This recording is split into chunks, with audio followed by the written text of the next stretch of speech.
Careful. The English is formal. The paper smells like ocean salt and thyme. I have been sitting at my kitchen table for 2 hours holding it. My wife asked if I was okay. I told her yes, I lied. The letter begins with 3 words that dragged me back 40 years to a place I have spent 40 years trying to forget. Dear Sergeant Tanaka, that is not who I am anymore. I stopped being Sergeant Tanaka in 1945. But memory does not respect retirement. Memory does not care that you built a different life. Memory waits. And today it came knocking. April 18th, 1945. Dawn, Okinawa. I was 27 years old. I had been in the Pacific for 18 months. I was a Marine, 2nd Battalion, 5th Marines, Intelligence Section. My job was translation, captured documents, interrogation of prisoners, psychological warfare broadcasts. Anything that required someone who could speak Japanese, someone who could think in Japanese, someone who looked Japanese while wearing an American uniform. This was the contradiction I lived inside. My parents were from Hiroshima. I was born in Sacramento. I grew up speaking Japanese at home and English at school. I ate rice for breakfast and hamburgers for lunch. I celebrated Obon and 4th of July. I was American. I was Japanese. I was neither. I was both. And when the war came, that became a problem that had no solution. December 7th, 1941, Pearl Harbor. I was 23 years old, working at my father's grocery store in Sacramento. The next day, everything changed, not just for America, for me, for my family, for everyone who looked like the enemy. While trying to be citizens of the country, the enemy attacked. The question started immediately. Where is your loyalty? Whose side are you on? Can we trust you? My father had lived in America for 32 years. He spoke English with an accent, but paid his taxes without complaint. He employed 3 white workers. He sponsored a Little League team. He donated to the church. None of that mattered. His face was the wrong face. His name was the wrong name. His blood was the wrong blood. February 1942. Executive Order 9066. All persons of Japanese ancestry living on the West Coast will be evacuated, not arrested, not detained, evacuated, as if we were a natural disaster, as if our existence was a threat to public safety that required removal. We had 3 weeks. 3 weeks to sell a business my father spent 20 years building. 3 weeks to pack what we could carry. 3 weeks to say goodbye to a life that was supposed to be permanent. My father sold the store for $800. It was worth $20,000. The buyer knew we had no choice. My father signed the papers without arguing. He was 61 years old. He did not cry, but his hands shook. Manzanar, Block 14, Barrack 6, Apartment C. This was our address for 2 years. A tar paper barrack in the California desert surrounded by barbed wire and guard towers. We were not prisoners. That was important. We were evacuees, relocated for our own protection. The guns in the guard towers pointed inward, but that was just a precaution. For our safety, because America was protecting us. That is what they said. The temperature in Manzanar reached 110 degrees in summer. It dropped below freezing in winter. The walls were so thin you could hear every conversation in the neighboring apartments. The wind blew dust through gaps in the boards. My mother hung sheets to create privacy. My father sat on his cot staring at nothing. He had been a business owner, a respected member of the community. Now he was evacuee number 17283, a number in a camp in the desert. I volunteered for the Army in January 1943. This was controversial. Some families thought it was collaboration, serving the country that imprisoned us. But I saw it differently. I saw it as proof. Proof that loyalty is not determined by blood. Proof that being American is a choice you make every day. Proof that you can wear the uniform even when the country that gave you that uniform does not fully trust you to wear it. The recruiter looked at me like I was a puzzle he was trying to solve. You understand we are fighting Japan. You understand what that means. I understood. It meant I would be translating the language my mother taught me. It meant I would be interrogating prisoners who looked like my uncles. It meant I would be helping kill soldiers who came from the same villages as my grandparents. I understood all of that. I signed the papers anyway. Military Intelligence Service Language School, Camp Savage, Minnesota. 6 months of intensive training. We learned military terminology, document analysis, interrogation techniques, radio intercept translation. We were 63 students, all Japanese American, all volunteers, all trying to prove something that should not have required proof, that we were American enough to fight for America even when America was not sure we were American enough to be trusted. I graduated in August 1943. Orders came in September. Pacific Theater, 2nd Battalion, 5th Marines. I reported to Camp Pendleton in October. The looks I got were complicated. Suspicion, curiosity, resentment. I was a Marine, but I did not look like their idea of what a Marine should look like. I looked like the enemy. Some of them never got past that. Some of them never spoke to me unless they had to. Some of them asked where my loyalty really was. I told them my loyalty was to the oath I took. They did not always believe me. February 1944. We shipped out. Kwajalein, Saipan, Tinian. Islands I had never heard of became places I would never forget. My job was translation, but translation was not just words. It was culture, psychology, understanding how the enemy thought, what they feared, what they believed, what would make them surrender, and what would make them fight to the death. Saipan was where I first understood the cost of this war, not just in bodies, but in what it was doing to civilians. Japanese propaganda told civilians that Americans were demons, that we would torture them, rape the women, murder the children. When American forces advanced, civilians killed themselves rather than be captured. Entire families jumped off cliffs. Mothers threw their children into the ocean and then jumped after them.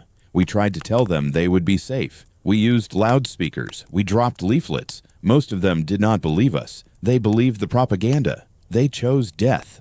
I watched a woman throw her baby off a cliff and then jump after it.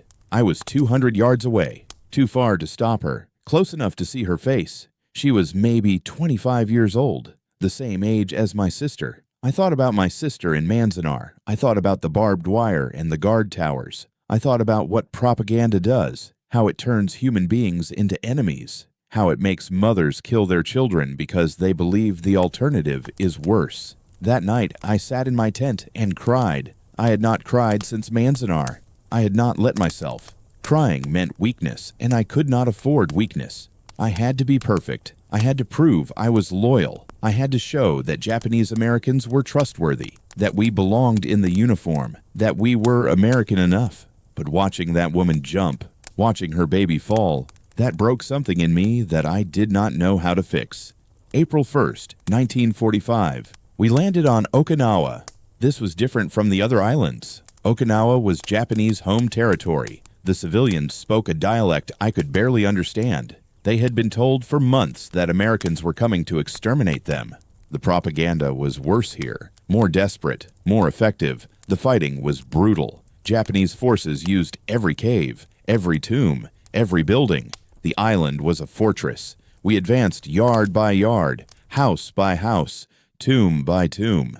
My job was interrogating prisoners, but there were almost no prisoners. Japanese soldiers fought until they were killed. Surrender was shame. Death was honor. That was what they had been taught. We took a village on April 17th. It was not much of a village. 20 houses, a small shrine, fields that had been abandoned for weeks. The Marines swept through looking for holdouts. They found none. The village appeared empty. But empty was suspicious. Empty meant people were hiding. Hiding meant civilians or soldiers. Soldiers meant combat. Civilians meant negotiation. My job was figuring out which. I was walking through the village with Lieutenant Morrison. He was my commanding officer. Good man. Fair. Did not care that I looked Japanese as long as I did my job. We were checking buildings, looking for documents, anything with intelligence value. Morrison was nervous. Everyone was nervous. A week earlier, a Marine had entered an apparently empty house and triggered a grenade trap.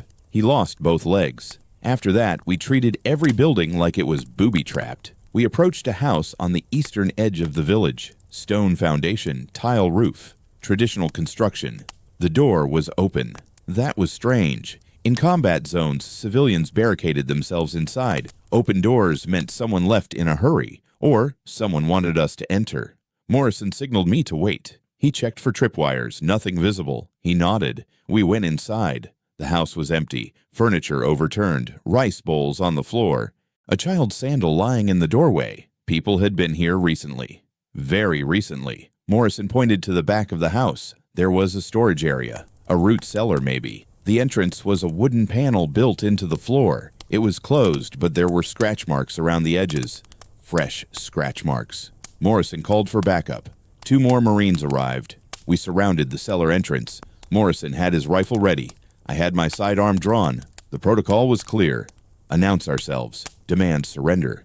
If no response, use grenades. Seal the entrance. Move on. We could not take chances. Too many Marines had died investigating cellars and caves that turned out to be full of soldiers waiting to ambush. Morrison looked at me. You ready, Tanaka? Call them out. I nodded. I took a breath. I switched languages. The words came automatically after 2 years of doing this. I did not have to think about them. They were a script I had performed hundreds of times. I called out in Japanese. American forces, you are surrounded. Come out with your hands visible. You will not be harmed. Silence. Morrison counted to 10. He looked at me. Again. I called out again. Japanese civilians. American Marines. No harm. Come out. Safe. Still silence. Morrison made a decision. He signaled one of the Marines. The Marine pulled a grenade from his belt. This was standard procedure. If they would not come out, we sealed them in. We could not risk soldiers ambushing us from behind. We could not risk booby traps. We had to move forward. The island was huge. The fighting would last months. We could not spend hours negotiating with every cellar. The Marine pulled the pin. He was about to drop the grenade into the cellar entrance. And then I heard it. Singing. Quiet. Barely audible. A woman's voice. Singing a lullaby. I knew that song. I knew it because my mother sang it to me when I was a child.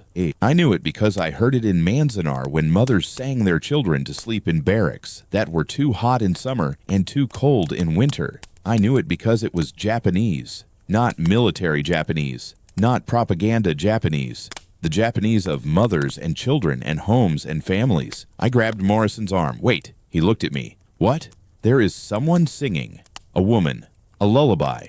Morrison listened. He heard it too. His face changed. He understood what that meant. This was not a soldier. This was a family. He signaled the Marine to hold. The Marine still had the grenade. Pin pulled. Safety lever held. Ready to drop. Waiting for orders. I called out again. This time different. Not the script. Not the formal military announcement. I spoke in the Japanese my mother taught me. The Japanese of home.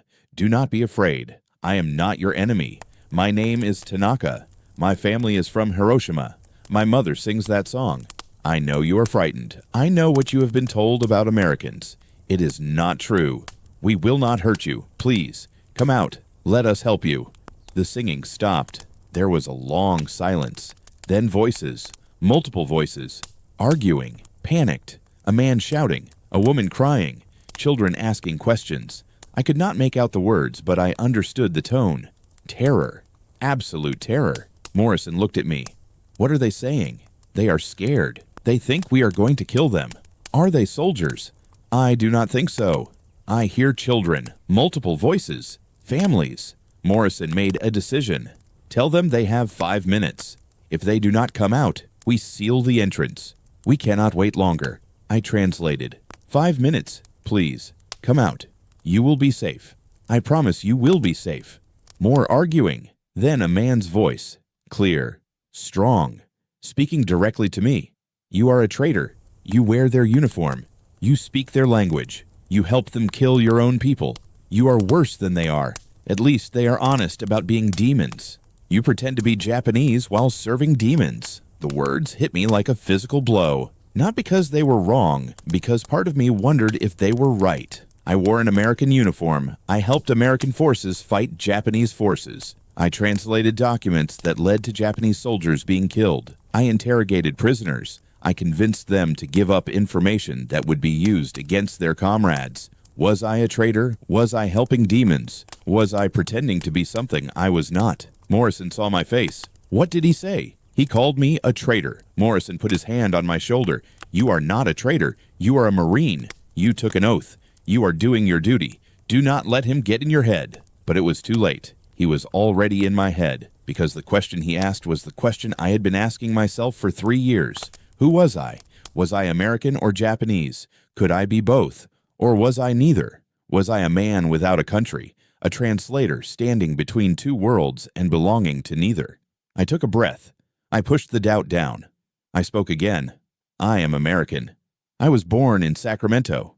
My family was sent to Manzanar, a camp in the desert. We lost everything, our home, our business, our freedom, because we looked like you, because we had Japanese faces, Japanese names, Japanese blood. But we are American, and I joined the Marines to prove that. Not to you, to my country, to show that loyalty is not about blood. It is about choice. I chose America. I chose this uniform. I chose this war. And I am telling you right now, come out. You will not be harmed. I give you my word. Silence again. Longer this time. Then the man spoke again. Your word means nothing. You are already damned. We will not surrender to demons. We will die with honor. Morrison looked at his watch.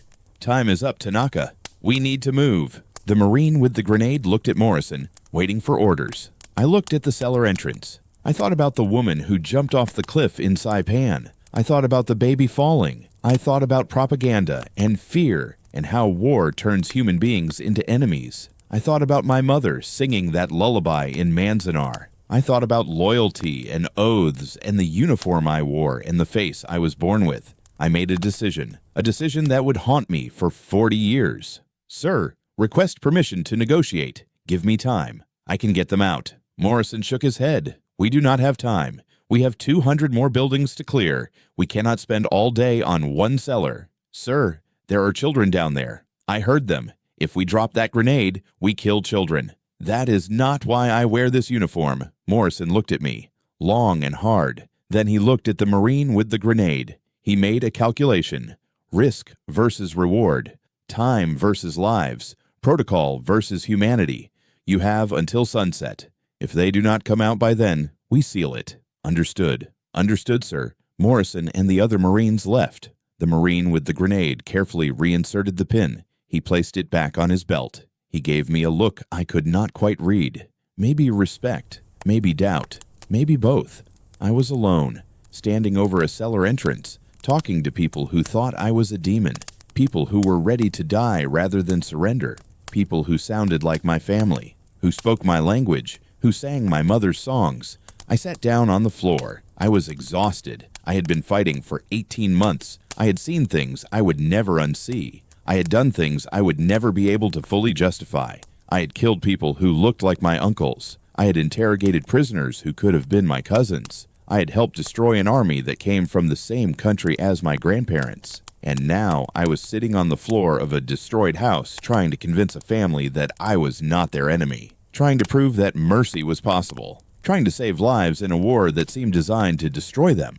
I started talking, not loudly, not formally, just talking, like I was having a conversation with my family. I told them about Manzanar, about the barracks and the dust and the guard towers. I told them about my father selling his store for almost nothing. I told them about my mother hanging sheets for privacy. I told them about volunteering for the army because I needed to prove something. I told them about training and deployment and the islands I had seen. I told them about the woman who jumped off the cliff in Saipan. I told them about the baby falling. I told them the truth, that war is horror, that propaganda is lies, that both sides tell their soldiers the enemy is evil, but that individuals are not evil, that beneath the uniforms and the flags and the propaganda, we are all just people trying to survive, trying to protect our families, trying to make sense of something that makes no sense. I do not know if they believed me. I do not know if they were even listening, but I kept talking, because talking was the only weapon I had.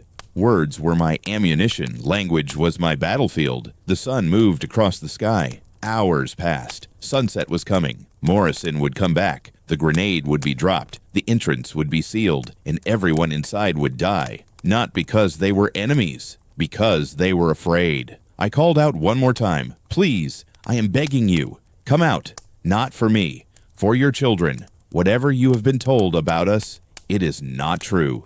We will not hurt you. I swear on my mother's life. I swear on everything I believe. Come out. Nothing. The sun touched the horizon. I heard boots behind me. Morrison returning. Tanaka. Time is up. I know, sir. Did they come out? No, sir. Then we seal it. I stood up. I stepped back. The Marine with the grenade approached. He looked at me. I nodded. He pulled the pin, and then the cellar door moved.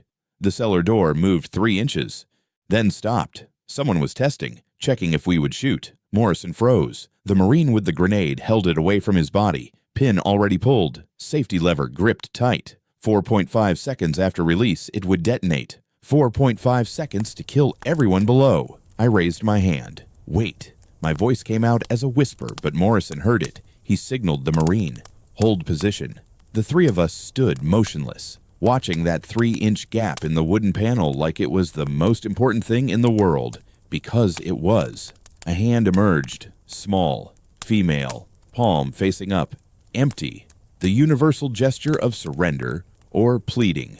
The distinction did not matter. It was human. It was reaching toward us, toward me.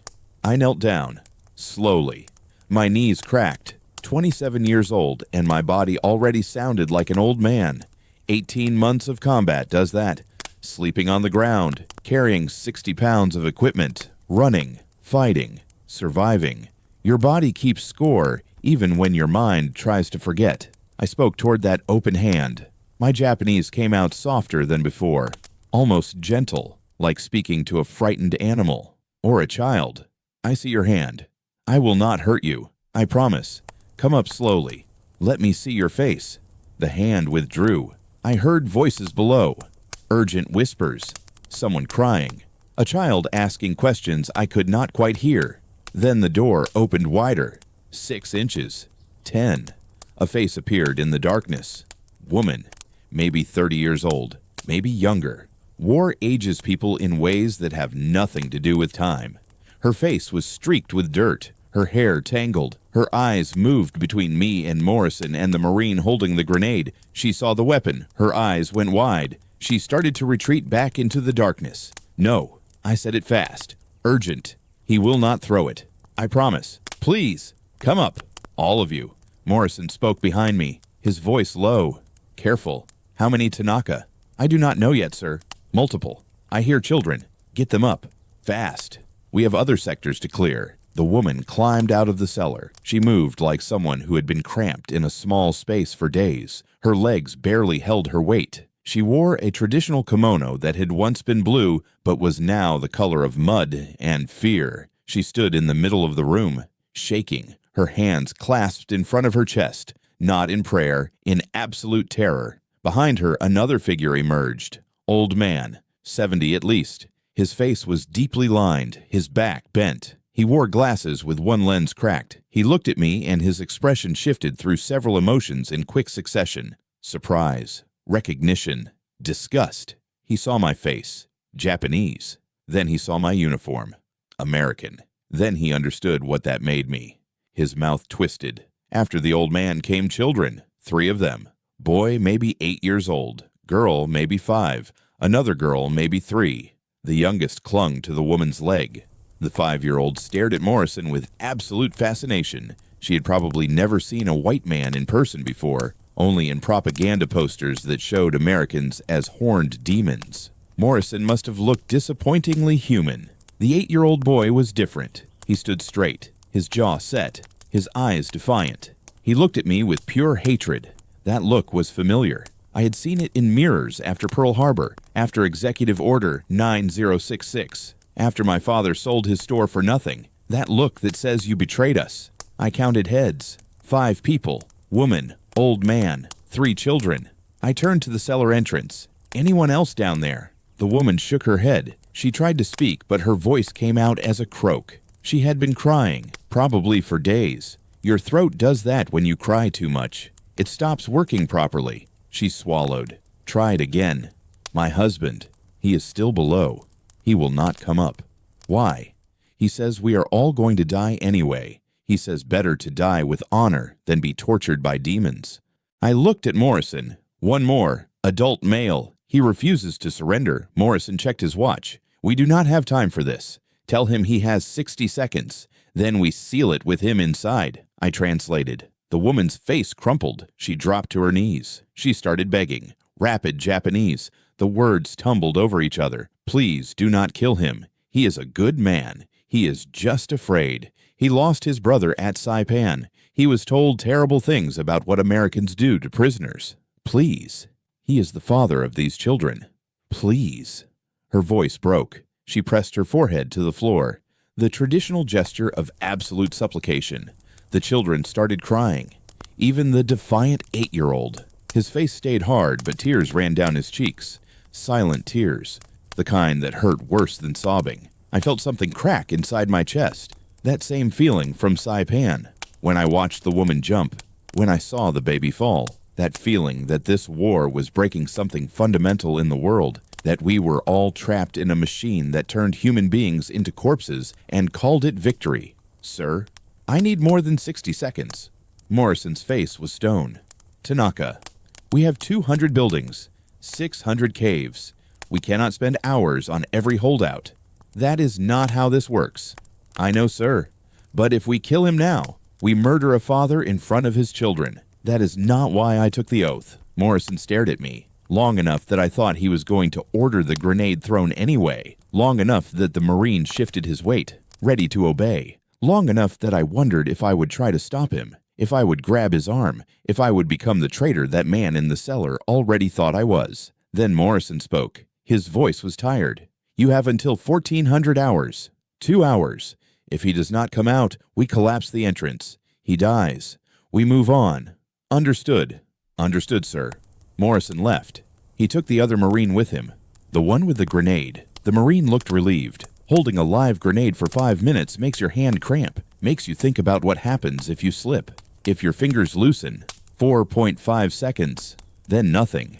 I was alone with 5 people who thought I was a demon wearing a human face. The woman was still on the floor, forehead pressed to the wood. The children were still crying. The old man was still staring at me with that expression that mixed contempt and confusion. How can you wear that uniform? How can you serve them? How can you live with yourself? I helped the woman stand. She flinched when I touched her arm but did not pull away. I guided her to sit against the wall. The children clustered around her. The old man remained standing, watching me, judging me. I sat down on the floor, cross-legged, the way my father used to sit in our living room in Sacramento before the war. Before Manzanar, before everything changed, I unslung my rifle, set it on the ground beside me, not out of reach, but not in my hands. A gesture. I am not threatening you. I am not your enemy. I looked at the cellar entrance, the dark opening in the floor, the space where a man was hiding because he believed surrender meant torture,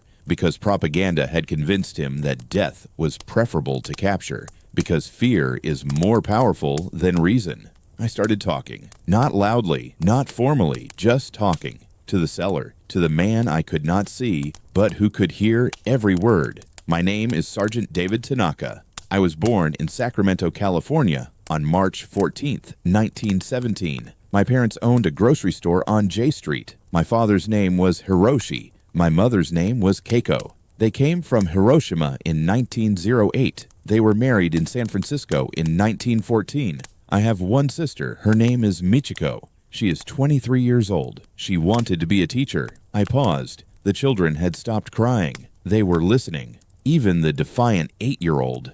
Even the old man.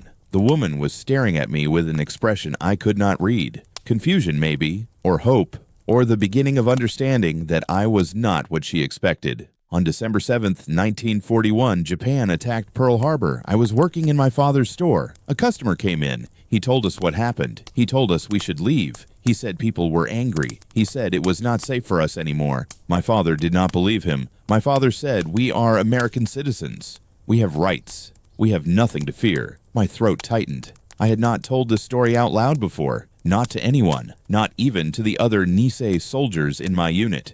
We did not talk about it. It was understood. We all had the same story. Variations on the same theme. Loyalty questioned, rights suspended, lives destroyed. 2 months later, Executive Order 9066. All persons of Japanese ancestry evacuated from the West Coast. We had 3 weeks. 3 weeks to sell everything.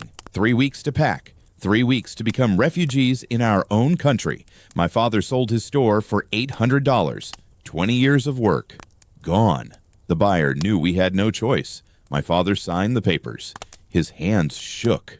I had never seen my father's hands shake before. The woman made a small sound, almost a gasp. The old man's expression shifted slightly. Still hard, but something else underneath. Maybe recognition. Maybe the realization that I had lost something too. That my uniform did not protect me from being seen as the enemy by the country I was trying to serve. They sent us to Manzanar, a camp in the California desert. Barracks made of tar paper and wood, barbed wire fences, guard towers with machine guns. They said it was for our protection. They said it was temporary. They said we had nothing to fear if we were loyal. But the guns pointed inward. The guards watched us like we were prisoners. Because we were prisoners. We just were not allowed to call it that. I looked at the cellar entrance, speaking directly to the darkness, to the man who would not come out, to the father who was choosing death over surrender because he believed surrender meant something worse than death. I lived in Manzanar for 2 years, Block 14, Barrack 6, Apartment C. The temperature was 110 degrees in summer, below freezing in winter. The wind blew dust through the walls. My mother hung sheets for privacy. My father sat on his cot staring at nothing. He had been someone, a business owner, a respected man. Now he was evacuee number 17283, a number in a camp in the desert surrounded by wire. The old man sat down, slowly, like his legs could not hold him anymore. He sat on the floor with his back against the wall. His cracked glasses reflected the light from the doorway. He did not speak, but he was listening. They were all listening. In January 1943, I volunteered for the Army. My father asked me why. He said they put us in camps, and now you want to fight for them. I told him I wanted to prove we were loyal. He said loyalty should not require proof. He was right, but I enlisted anyway, because I needed to believe that being American meant something more than having the right face. That it was a choice you could make, an oath you could take, even when the country that gave you that oath did not fully trust you to keep it. The 5-year-old girl moved closer to me, slowly. Her mother reached for her, but the girl slipped away. She stood 3 feet from me, staring at my face, my uniform, my rifle. She tilted her head, curious. Are you really Japanese? Her voice was small, high, the voice of a child who had never learned that some questions are dangerous to ask. Yes, I am Japanese. My parents are Japanese, but I am also American. Both things are true at the same time. How? I was born there, in America. It is my home, even when my home does not want me. I reached into my breast pocket, slowly, so no one would think I was reaching for a weapon. I pulled out a photograph, creased, worn. I carried it everywhere. My family, taken in 1940 before the war, before everything changed. I showed it to the girl. This is my mother, this is my father, this is my sister. They are still in Manzanar, the camp. I send them letters when I can. I tell them I am safe. I do not tell them what I see, what I do, what this war costs. The girl looked at the photograph, then at me, then at the cellar entrance, then back at me. Her child's mind trying to solve a puzzle that adults had created. If you are Japanese, why are you fighting Japan?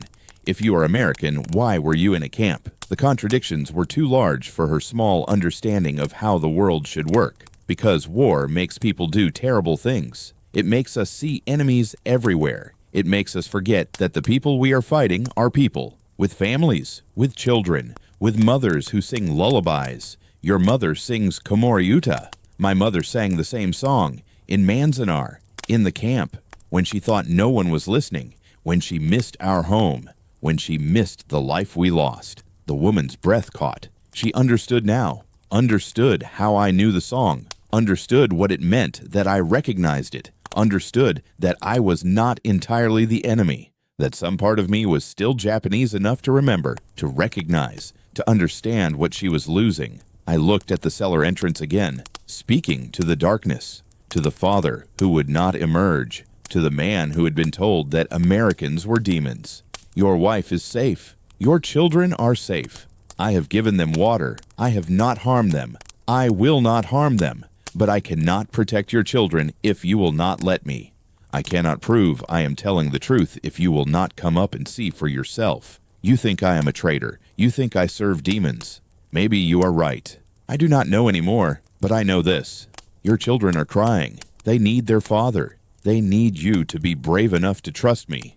Silence from below, long enough that I thought he would not answer. long enough that I started calculating how to convince Morrison to give me more time, how to explain that saving one life mattered even when thousands were dying, how to justify mercy in the middle of a war that had forgotten what mercy meant. Then a voice from the darkness, rough, broken, the voice of a man who had been crying, who had been preparing to die, who had been ready to kill his family rather than let them be captured. If I come up, if I surrender, what happens to them? To my family? You will be processed, taken to a civilian internment camp, given food, medical care, shelter. You will be prisoners, but you will be alive. Your children will be alive. When the war ends, you will go home. You will rebuild. You will survive. How do I know you are telling the truth? How do I know this is not a trick? How do I know you will not kill us the moment I come up? You do not know. You have to choose. Trust or die. Those are your options. I cannot give you proof. I can only give you my word. And my word is this. I am tired of watching people die. I am tired of killing. I am tired of this war. I do not want your children to become another memory that wakes me up at night, another face I cannot forget. Please, come up. Let me save you. Let me save someone. My voice broke on the last word. I had not meant for that to happen. I had meant to sound strong, confident, professional. Instead, I sounded like what I was, a 27-year-old man who had seen too much death, who had lost too much, who needed this one family to survive because it was the only thing in 18 months of combat that felt like a choice, like something I could control, like mercy was still possible in a world designed for killing. The seller was silent. The woman held her children. The old man watched me with eyes that no longer looked quite so hard. The 8-year-old boy was staring at the photograph in my hand, at my family, at people who looked like his family, at proof that I was telling the truth about who I was, what I had lost, why I understood. Then movement in the darkness, a shadow shifting, a figure rising, climbing toward the light. The man emerged slowly, his hands raised above his head, palms open, empty. He was thin, gaunt, his face hollow. He had not eaten properly in days, maybe weeks. Okinawa had been starving long before we landed. The civilian population had been giving their food to soldiers, preparing for the final battle, the glorious death, the end of everything. He stood in the middle of the room. His family surrounded him. His wife grabbed his arm, sobbing. The children pressed against his legs. Even the defiant 8-year-old, even the boy who had looked at me with hatred. He wrapped his arms around his father and cried like the child he was. Not a soldier, not a fanatic, just a boy who needed his father to be alive. The man looked at me. His eyes were wet. His voice was steady. You said we would be taken to a camp, like Manzanar, like where your family is. Yes, and after the war. We can go home, if there is a home to go back to. I cannot promise that. I cannot promise what will be left when this is over, but I can promise you will be alive to find out. He nodded, slowly. Then he did something I did not expect. He bowed, deep, formal, the bow of profound respect, or profound shame, or both. When he straightened, his face was wet with tears. Thank you. You are not a traitor. You are a good man trying to do an impossible thing. I hope your family knows that. I hope when this war ends, someone tells them what you did here, that you saved us, that you chose mercy when you did not have to, that you are a good son even if your country does not deserve you. His words hit me harder than any insult could have, because he saw what I had been trying not to see, that I was fighting for a country that had imprisoned my family, that I wore a uniform for a nation that did not trust me, that I was proving loyalty to a government that demanded proof of loyalty based on the shape of my face, that the whole thing was impossible, unfair, wrong, but that I was doing it anyway, because the alternative was accepting that blood mattered more than choice, that race mattered more than citizenship, that I could never be American no matter how hard I tried. I stood up, my legs were stiff. I had been sitting on the floor for 90 minutes, talking to a man I could not see, trying to save a family I did not know, trying to prove that one life mattered, that mercy was still possible, that this war had not destroyed everything human inside us. Morrison returned at 13:58, 2 minutes before the deadline. He saw the family, all 6 of them, alive, together. He looked at me. His expression was complicated. Pride, maybe. Or relief. Or exhaustion. He had probably watched too many people die, too. Had probably needed someone to survive, too. Good work, Tanaka. Get them to the civilian collection point. Then rejoin the unit. We have more sectors to clear. Yes, sir. I gestured to the family. Come with me. Stay close. Do not run. Do not make sudden movements. Some of the Marines have not seen what I have seen. They might shoot first. So stay close to me. I will keep you safe. We walked out of the house, into the sunlight. The village was empty. Other Marines had moved through, cleared the remaining buildings, found nothing, or found things they had sealed with grenades. I did not ask. I did not want to know how many other families had chosen death over surrender, how many other fathers had refused to trust, how many other children had died because propaganda was more powerful than a stranger's promise. We walked through the village, past destroyed houses, past burned fields, past dead soldiers lying in the street. The children stared. They had probably never seen a corpse before. Now they saw dozens. The price of war made visible, made real, made impossible to deny. The old man walked beside me. He spoke quietly, so only I could hear. You asked how many were in the cellar. I lied. There were supposed to be 8. 2 more families. They killed themselves last night, before you came. Pills. Poison. I do not know what they used, but they are still down there. Bodies. In the darkness. They chose death. We chose you. I do not know which choice was right. I stopped walking, looked at him. Neither choice should have been necessary. That is what makes this a war crime, not the killing, the fear, the propaganda, the lies, telling civilians that surrender is worse than death, making mothers poison their children. That is the crime. That is what we are all guilty of. All of us. Every side, every nation, every soldier who follows orders without questioning what those orders cost. The old man nodded. He did not argue. He understood. We were all trapped in something larger than ourselves, something that had started before we were born and would continue after we died. The machinery of war, the industry of death, the system that turned human beings into enemies and mercy into weakness.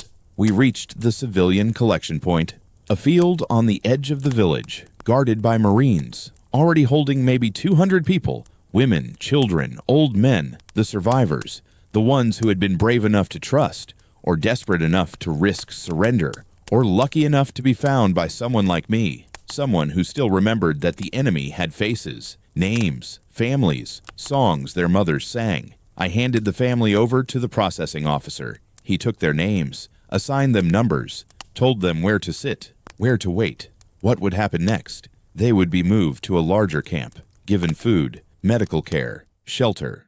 They would be prisoners, but they would be alive. When the war ended, they would go home. If there was a home left, if Okinawa survived, if anything survived. The father bowed to me again before he left, deep, respectful, grateful. His children bowed too, even the defiant 8-year-old, even the boy who had hated me. He bowed, and his face was no longer hard, just young, just a child who had been given his father back. The woman was the last to bow.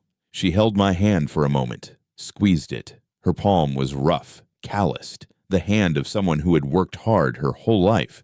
She spoke one word, "Thank you," in English, heavily accented, but English. She had learned it, probably in school, probably before the war, before English became the language of the enemy. Then they were gone, walking toward the holding area, toward whatever future waited for them. I stood at the edge of the field, watching them go, watching them join the other survivors, watching them become numbers in a system I did not control, hoping I had made the right choice, hoping Morrison would give me time again the next time, hoping there would be someone left to save. I turned to walk back to my unit, back to the war, back to the fighting that would last another 3 months, back to the killing and dying and trying to survive long enough to go home. If I had a home left, if Manzanar counted as home, if anywhere would ever feel like home again after this. I did not know then that 40 years later I would receive a letter, that the 5-year-old girl would write to me, that she would tell me about her life, her children, her grandchildren, that she would thank me for giving her a future, that she would tell me her father lived until 1983, that he told the story of the American soldier who spoke Japanese and knew her mother's song, who gave them water and called them human, who saved them when he did not have to. I did not know that saving 6 people would matter, that it would mean anything in a war that killed hundreds of thousands. That mercy given to one family would echo across decades. That choice would define me more than any battle I fought or any enemy I killed. All I knew was that 6 people were alive, that I had kept my promise, that for 90 minutes in a destroyed village, I had been something more than a soldier, more than a translator, more than a man caught between 2 identities and belonging fully to neither. For 90 minutes, I had been human, and I had let them be human too. And that was enough. The letter sits on my kitchen table. The paper is thin, rice paper, traditional. The kind my mother used to write letters to relatives in Hiroshima before the war made such things impossible. Before addresses became meaningless because the buildings no longer existed, before families became lists of names with no one left to answer, the handwriting is careful, precise. Each character formed with attention. The writer learned penmanship in a different era, when things like handwriting mattered, when the world moved slowly enough that you could take time with a letter, could choose each word, could make something permanent in a world that felt increasingly temporary. The letter is dated March 3rd, 1985, 40 years, almost to the day. 40 years since I stood in a destroyed village and talked a family out of dying. 40 years since I proved that mercy was possible, that one person could matter, that saving 6 lives was worth something even in a war that killed millions. I have read the letter 11 times. Each time I find something new, a detail I missed, a phrase that cuts deeper, a truth I was not ready to face the first 10 times. My wife asked if I was okay. I told her I needed time. She knows not to push. 52 years of marriage teaches you when to speak and when to wait. She kissed my forehead, left the room, left me alone with ghosts. The letter begins with 3 words. Dear Sergeant Tanaka. Not David, not Mr. Tanaka. Sergeant. The writer remembers my rank, remembers the uniform, remembers me as I was 40 years ago when I was 27 and believed I could fix things, could save people, could make a difference in a world designed for destruction. My name is Yuki Nakamura. I was 5 years old when you saved my life. I do not remember your face clearly. Memory does that. It keeps some things sharp and blurs others. I remember your voice, the way you spoke Japanese, not like a soldier, like someone's son, like family. I remember you showed me a photograph, your mother, your father, your sister. I remember thinking you looked sad, even when you smiled. I put the letter down. My hands are shaking. 73 years old and my body still betrays me, still remembers things I have spent decades trying to forget. I stand up, walk to the window. Outside, my neighbor is mowing his lawn. The sound is ordinary, peaceful, the sound of a world that has forgotten war, that does not remember what it costs, that thinks history is something that happened to other people in other places at other times. But history is not past. History is the woman who was 5 years old in a cellar in Okinawa, who is now 45, who has children, grandchildren, a life that exists because I chose to talk instead of throw a grenade, because Morrison gave me 2 hours, because a father was brave enough to trust, because mercy happened once in a place where mercy should have been impossible. I return to the table, pick up the letter, keep reading. My father died in 1983. He was 68 years old. Cancer. He smoked too much, drank too much. The war did that to him, not the fighting, the shame. He believed for years that he was a coward, that a real man would have died rather than surrender, that he dishonored our family by choosing life. It took him 30 years to understand that you gave him a gift, that living was the brave choice, that his children needed him alive more than dead. My throat tightens. I did not know this. Did not know that saving someone could also wound them, that survival carries its own scars, that the man I convinced to live spent 30 years believing he should have died. The mathematics of war are simple, killed or not killed, dead or alive, but the mathematics of survival are infinite, complex, full of variables that have no solution. Before he died, my father told me to find you. He said I should write, should tell you what happened after, should let you know that your choice mattered, that we built lives, that we survived not just the war, but everything that came after. He said you probably wondered, probably spent 40 years asking yourself if saving us was worth it, if we justified the mercy you showed, if 6 lives balanced against all the death you witnessed meant anything. I sit down. Hard. The chair scrapes against the floor. My wife calls from the other room, asks if I am all right. I tell her yes. Another lie. I am not all right. I have not been all right since April 18th, 1945, since I heard a lullaby from a cellar and recognized my mother's voice in a stranger's song, since I became the man who saved 6 people and watched 2 families die, since I learned that mercy has a price and someone always pays it. The letter continues. 3 more pages, single-spaced, careful handwriting, the story of what happened after I walked away, after I delivered them to the civilian collection point, after they became numbers in a system I did not control, after I returned to my unit and continued fighting and tried to forget that 6 faces existed in a world where faces were supposed to be targets. We were moved to a larger camp on April 20th, 2 days after you found us.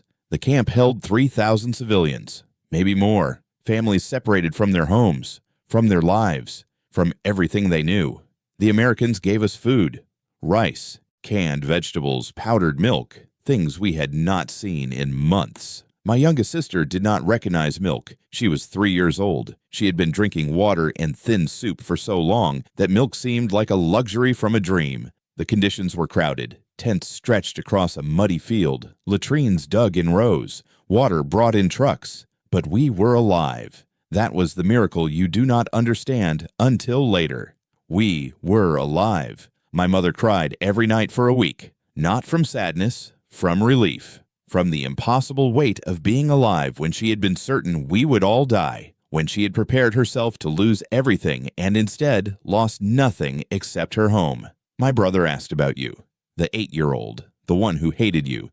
He asked my father if you were a traitor or a hero. My father said you were both, said you were a man caught between 2 worlds, and you chose to save us, even though it cost you something, even though wearing that uniform while looking like us must have been impossible, must have been a betrayal of something. But you did it anyway. You chose mercy, and that made you a hero, even if it also made you a traitor. Maybe especially because it made you a traitor. I close my eyes, breathe slowly, in through the nose, out through the mouth. The technique my therapist taught me in 1973 when the nightmares got too bad, when I could not sleep because every time I closed my eyes, I saw faces, Japanese faces, American faces, dead faces, living faces, faces that looked at me with gratitude, faces that looked at me with contempt, faces that asked the same question. Who are you? Where is your loyalty? Why did you choose the side you chose? I never had a good answer, still do not. I wore an American uniform because I believed citizenship was a choice, because I believed loyalty was about values, not blood, because I needed to prove that being American meant something more than having the right face. But every time I saved a Japanese civilian, I wondered if I was proving the opposite, that blood did matter, that I could not escape what I was born into, that my face would always be a uniform I could not remove. The letter pulls me back. We stayed in the camp until August 15th. The day the emperor announced surrender. I remember that day. The adults cried, some from relief, some from shame, some from grief for what had been lost. My grandfather, your old man. He sat on the ground and did not move for 3 hours, just sat there staring at nothing. My father said he was mourning, not just the war, the world.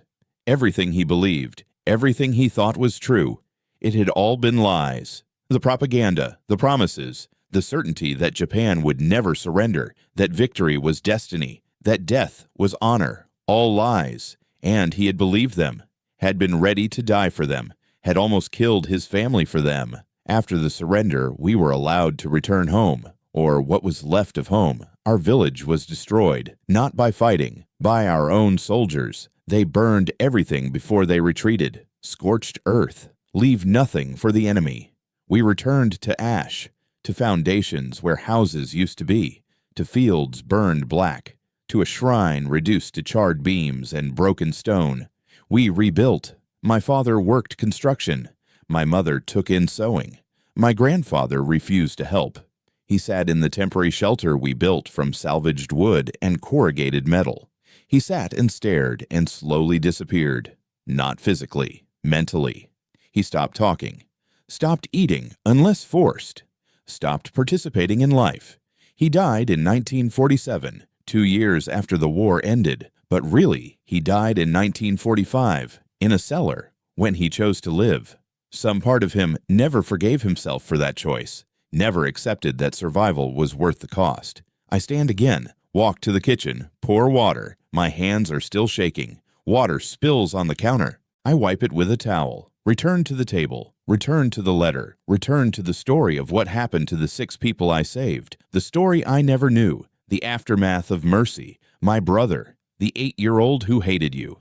He became a teacher, history teacher. He taught about the war, about propaganda, about how lies can make people do terrible things, make mothers kill their children, make fathers choose death over surrender, make entire nations believe in destiny and honor and sacrifice. He told his students about you, about the American soldier who spoke Japanese, who knew our songs, who saved us when he did not have to, who proved that individuals can choose mercy even when the system demands cruelty. He died in 1979. Heart attack. He was 42 years old.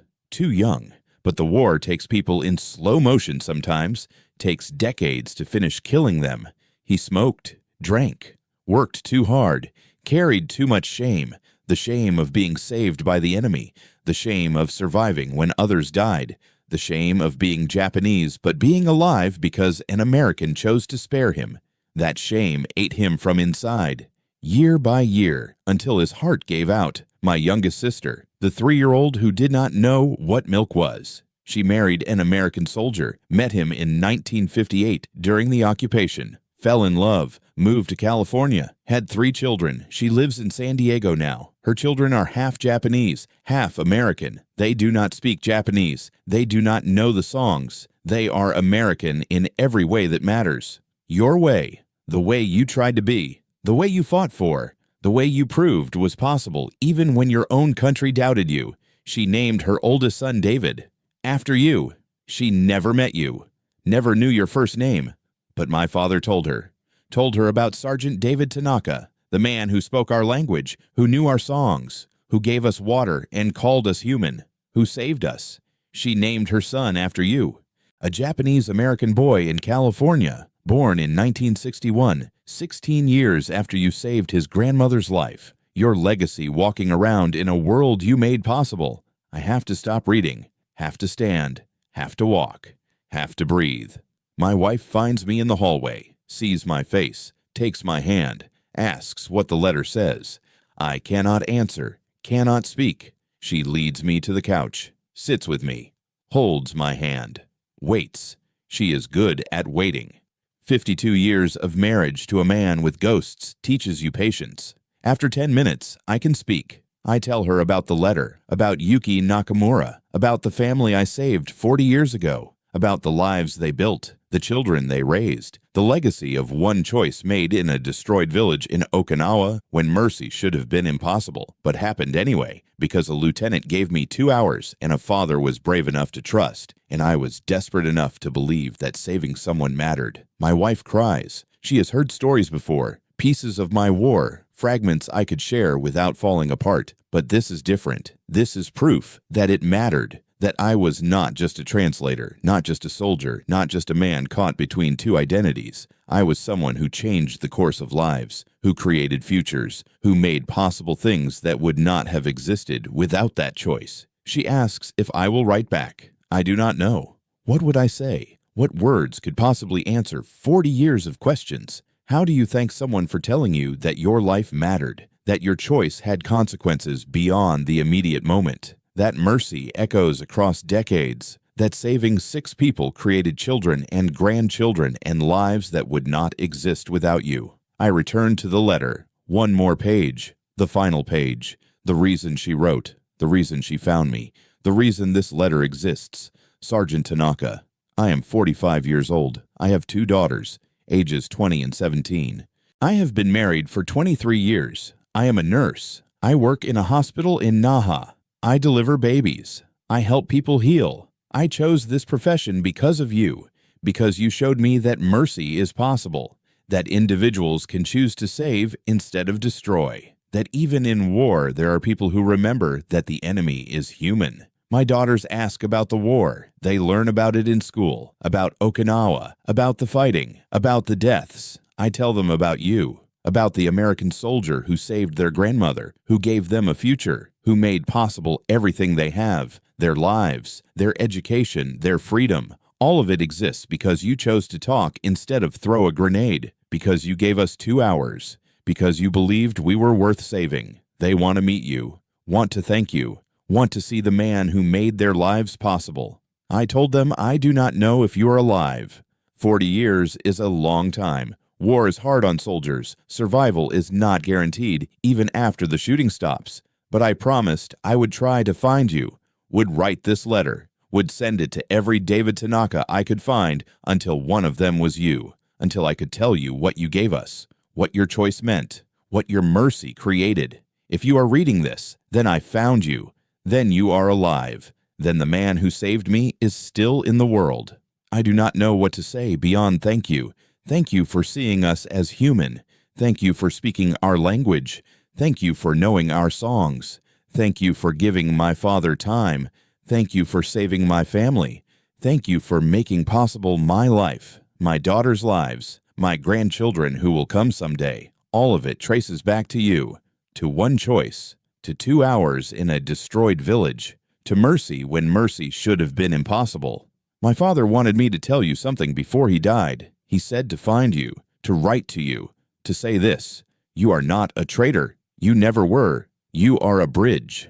You stood between two worlds, and instead of choosing one, you chose both. You wore an American uniform and spoke a Japanese heart. You served your country and saved your people. Not your people by blood, your people by choice. All of us, Americans, Japanese, the whole human family that war tries to divide. You refused to let war make you choose. You chose everyone, and that made you the bravest person he ever met. I am crying, 73 years old and crying at my kitchen table. My wife sits beside me, her hand on my back, not speaking, just present, just there, just holding space for grief and relief and the impossible weight of learning that your life meant something, that your choices mattered, that mercy had consequences beyond what you could see. I spent 40 years wondering if saving 6 people was worth it, if mercy in the middle of mass death was meaningful or just a gesture, if I should have followed orders, thrown the grenade, sealed the cellar, moved on, let Morrison handle it, let the war be what war is: destruction, death, the machine that turns humans into corpses and calls it necessary. But I chose differently. I chose to talk, to wait, to believe that 2 hours could change something, could save someone, could prove that individuals matter even when systems try to erase them. And now I know it mattered. I know the consequences. I know the lives, the children, the grandchildren, the nurse who delivers babies in Naha, the history teacher who taught students about propaganda, the woman in California who named her son David. All of it traces back to April 18th, 1945, to a cellar in Okinawa, to a family terrified of demons, to a soldier who looked like the enemy and spoke like family, to a choice between following orders and following conscience, between protocol and mercy, between being a good soldier and being a good human. I chose human, and 40 years later, I know it was the right choice. I pick up a pen, pull out paper, begin to write. Dear Yuki. The words come slowly, each one weighted with 40 years, with memories, with faces, with the impossible task of answering someone who thanks you for their existence. How do you respond to that? What do you say when someone tells you their life is your legacy? I write about Manzanar, about my parents, about my sister Michiko, who became a teacher after the war, who taught students about citizenship and loyalty and what it means to be American when America does not fully accept you. I write about coming home, about the looks, about the questions, about the decades of proving that I was loyal, that I was American, that my service mattered even though my face was the wrong face. I write about the nightmares, about the faces that do not let you sleep, about the weight of killing even when killing is necessary, about the cost of war that lasts long after the shooting stops, about survivors' guilt and moral injury and the way trauma echoes across decades, about how hard it is to be human after war teaches you to be a machine. But I also write about hope, about your letter, about learning that mercy matters, that choices have consequences beyond the immediate moment, that one family saved is not just 6 lives, but generations, children who would not exist, grandchildren who will come, a future that traces back to one decision, to 2 hours, to believing that humans are worth saving even when the system says otherwise. I write that I would like to meet your daughters, that I would like to see the faces of the lives I made possible, that I would like to know that somewhere in the world there is proof that mercy happened, that I was more than a soldier, more than a translator, more than a man caught between identities. I was someone who chose correctly, who saved when I could have killed, who created instead of destroyed. I write for 2 hours. The letter is 8 pages, single-spaced, probably too long, probably says too much. But 40 years of silence demands a thorough answer, demands honesty, demands acknowledgement that her letter changed something, gave something, healed something I did not know was still broken. I seal the envelope, address it, walk to the mailbox, stand there holding it. The weight is almost nothing, 8 pages of paper, but it feels heavier, like I am mailing proof that my life mattered, that my war had meaning beyond the killing, that I can finally answer the question I have been asking for 40 years. Was I American or Japanese? Was I a soldier or a traitor? Was I right to wear that uniform, right to serve that country, right to fight that war? The answer is yes. I was right. Not because America was perfect, not because the war was just, not because internment camps were justified. I was right because I chose to be human even when the system tried to make me a machine. I chose mercy even when orders demanded destruction. I chose to save even when killing would have been easier. And that choice created lives, futures, generations. I drop the letter in the mailbox. The metal door clangs shut. The sound is final, definitive, like closing a chapter, like finishing a story that took 40 years to write. I stand there for a moment, breathing, feeling, being present in a way I have not been present since 1945, since the war ended and I came home and tried to forget, tried to move on, tried to be normal. But you cannot be normal after war. You can only be honest. You can only acknowledge what happened, what you did, what you chose, what you carried. You can only hope that somewhere in the weight and the cost and the trauma there is also meaning, purpose, legacy, that your suffering bought something, created something, made possible something that would not have existed without you.